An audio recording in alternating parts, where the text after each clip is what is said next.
Welcome back to the OK Not OK podcast. I am the SportsZu, back for our normal premium live event betting podcast. So this time we will be betting Clash at the Castle. First, a quick recap from last PLE. These things are coming too quickly. I can't even say last month. They were just a couple of weeks ago. So at King and Queen of the Ring, we went 5-0.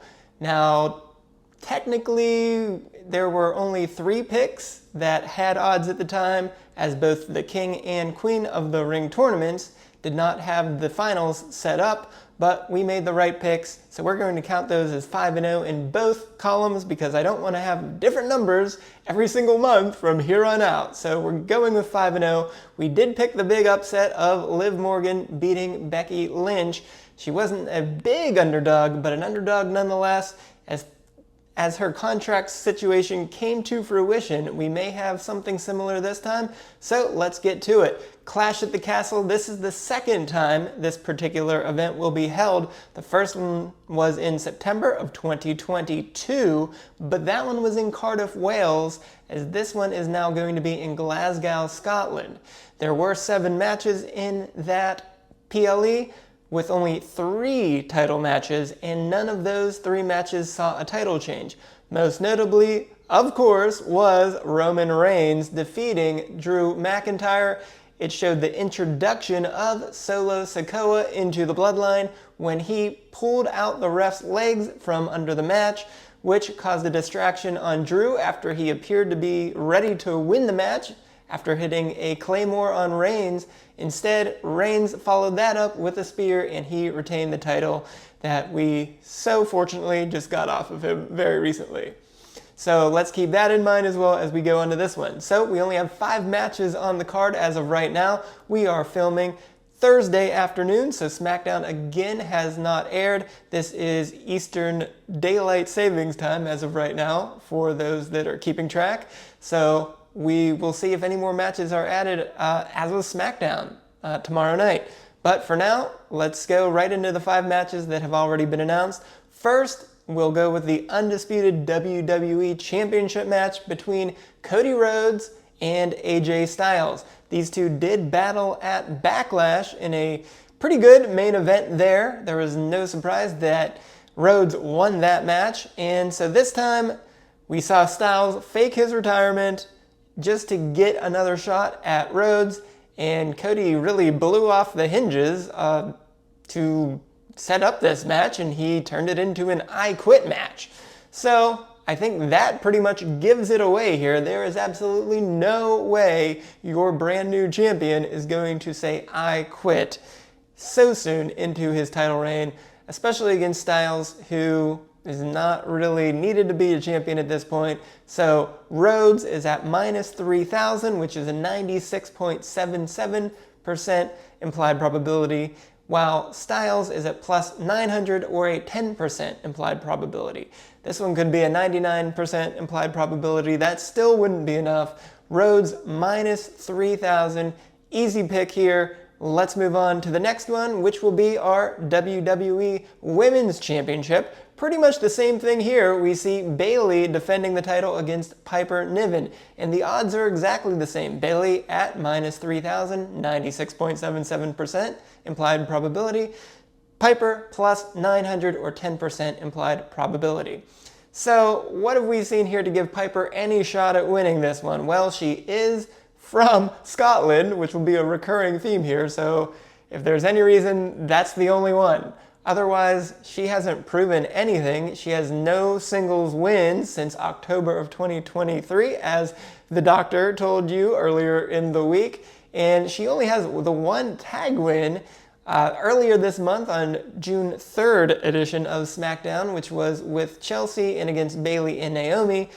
Piper is apparently showing the senton as the most devastating finishing move, but she hasn't done anything. We're just in a holding pattern right now until SummerSlam, when we get to see Bayley against Nia. I certainly wouldn't be surprised if Bayley is not on the card for Money in the Bank coming up in a couple of weeks, just because they're going to need some other top superstars on the SmackDown side to be in that Money in the Bank ladder match. So I don't think Bayley is going to defend this again until SummerSlam.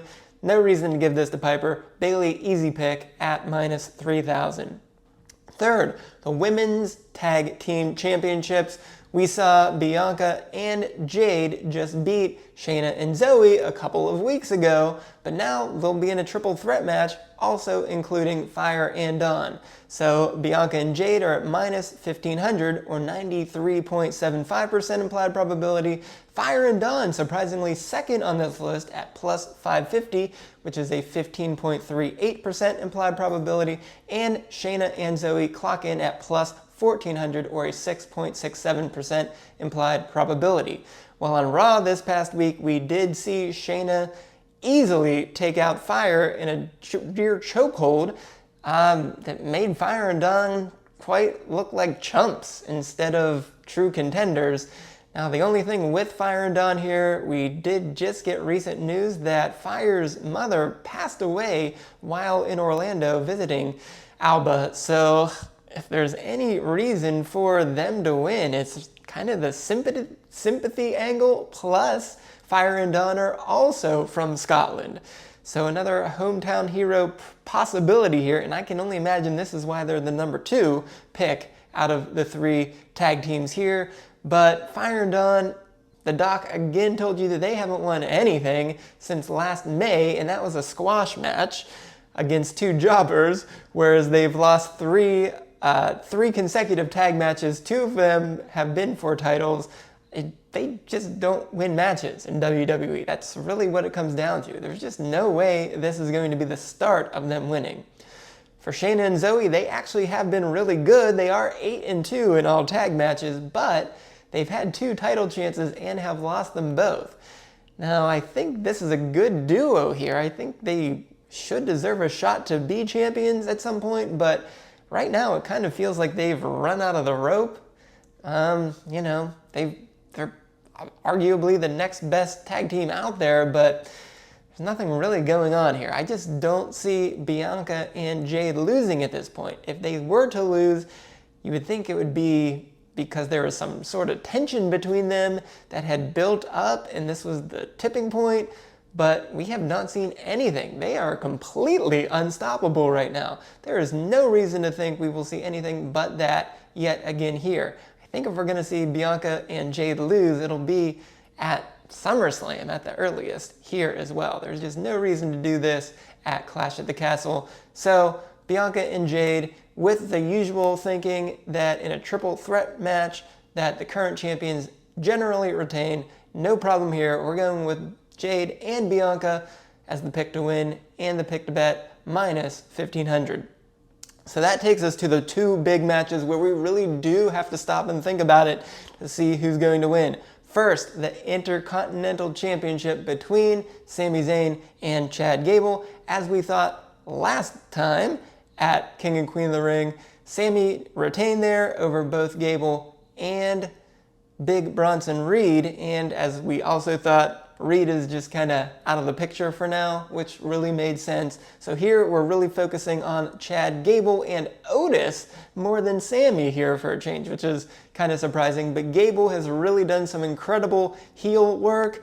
Otis has looked really good as the sympathetic figure that we really, really want to turn and put Gable in his place. So what are we going to see here? The question is, what comes first? A Gable winning the title and then Otis turning, or Otis turning on Gable first and then maybe just kind of going off elsewhere? Well, first let's talk about the match because this one's initially too close to call. So there's no chance here of there being no sort of shenanigans at all.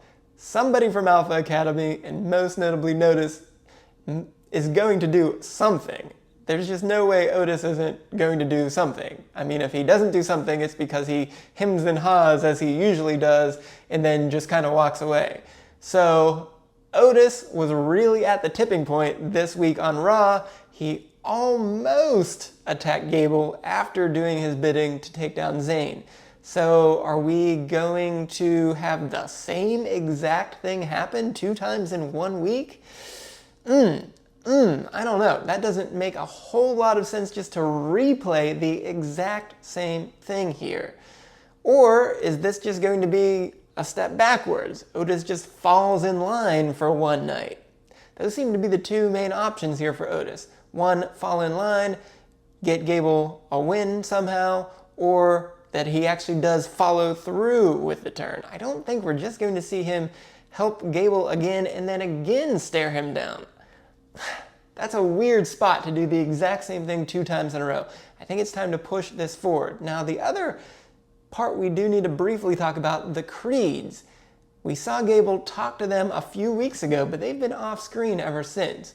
Could this be the time where Gable finally says, we're in trouble now with Otis. He nearly did something on Monday night.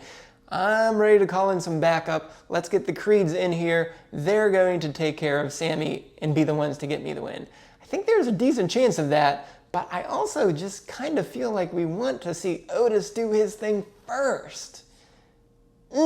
That's really the big payoff here. Otis turning on Gable, not the Creeds doing something.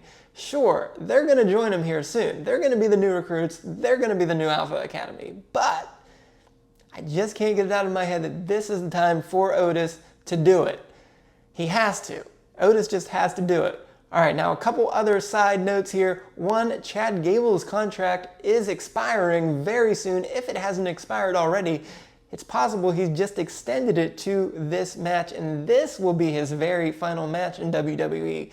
Now, there have been rumors that he is either about to sign or has already re-signed with WWE, and I mean, he should. Things are going really well for him right now, but we can't put it past that the same thing that Becky did last month is going to be the same here for Gable, and Otis just does the big turn, takes out Gable, Sammy wins, and that's it. That could be it for Chad Gable. I mean, it's a pretty good end of the story, at least, for Otis to get the comeuppance on Gable's very last appearance. Secondly, we do have to note that both Priest and Liv are the other champions here on Raw, and they're both heel champions. I know the Awesome Truth are face champions, but as the two other main titles are both heel champions, I don't know if we want our other singles title to also be a heel champion right now. Of course, we're going to talk about the World Heavyweight Championship next, but I kind of feel like we want to keep this on Sammy just a little bit longer. He did just have the big win against Gunther a couple months ago.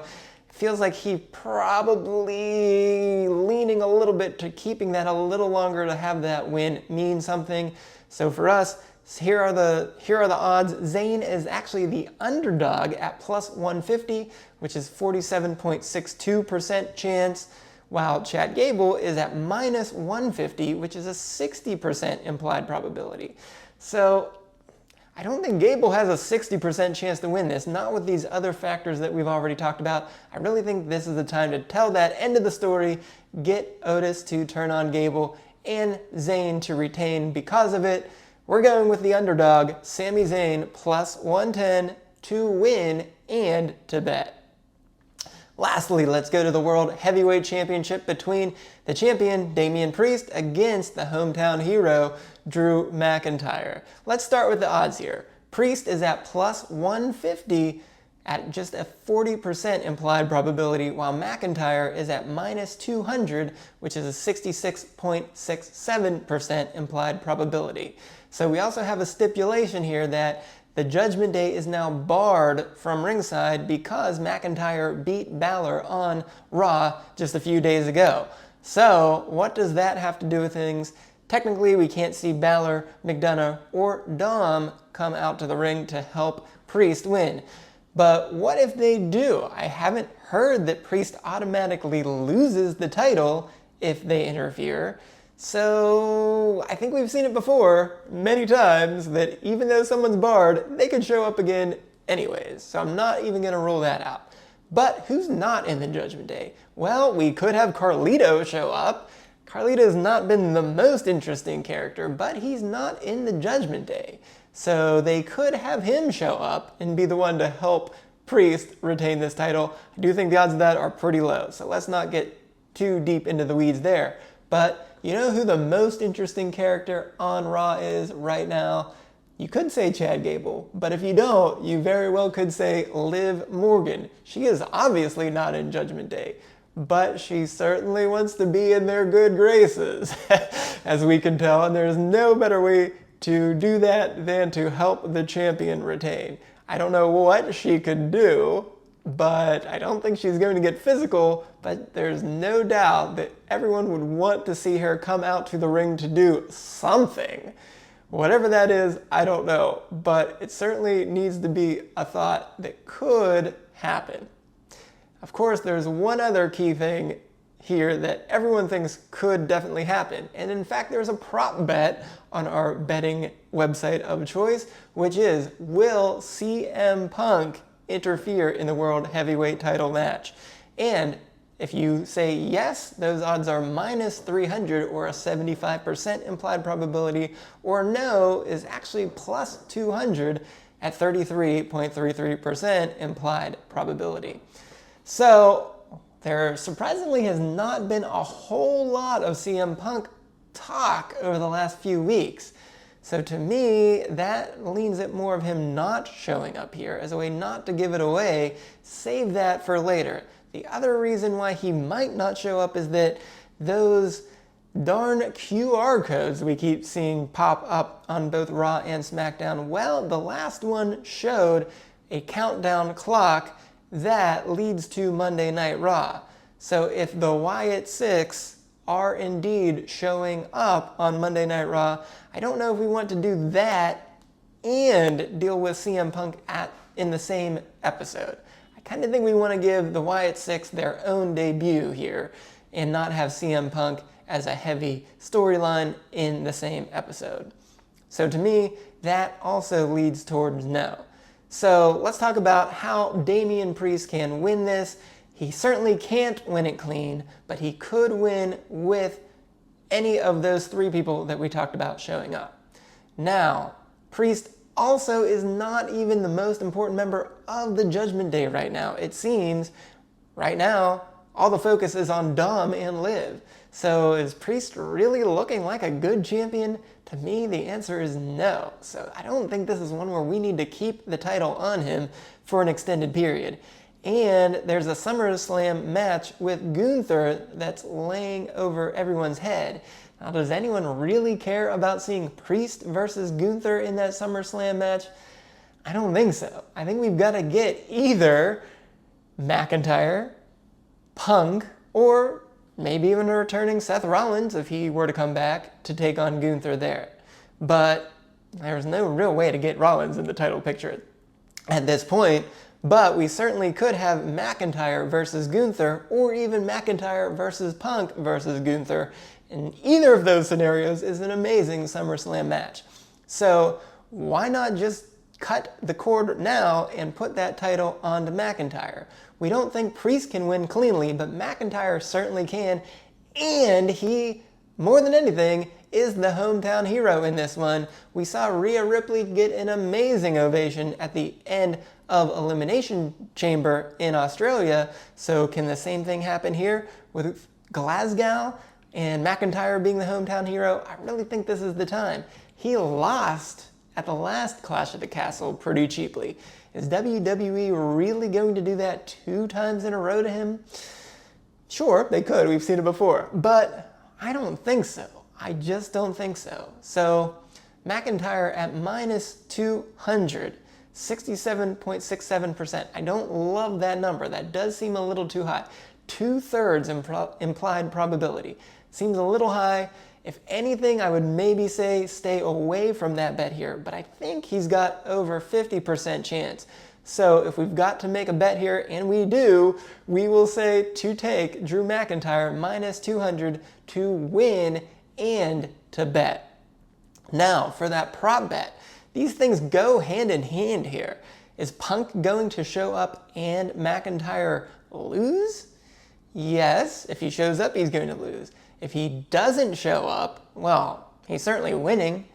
Priest isn't going to win without Punk showing up. Even if Carlito's there, even if Liv's there, I don't think that's enough to get Priest the victory. It's gotta be Punk. So, plus 200 is the no. This is even a better bet than McIntyre winning. Plus, he actually has to interfere. What is considered interference here? What if Punk just comes out to the ramp and it distracts McIntyre? Is that interference? The betting site was not very clear on this. They said it was basically their own discretion, but I would say that's not interference.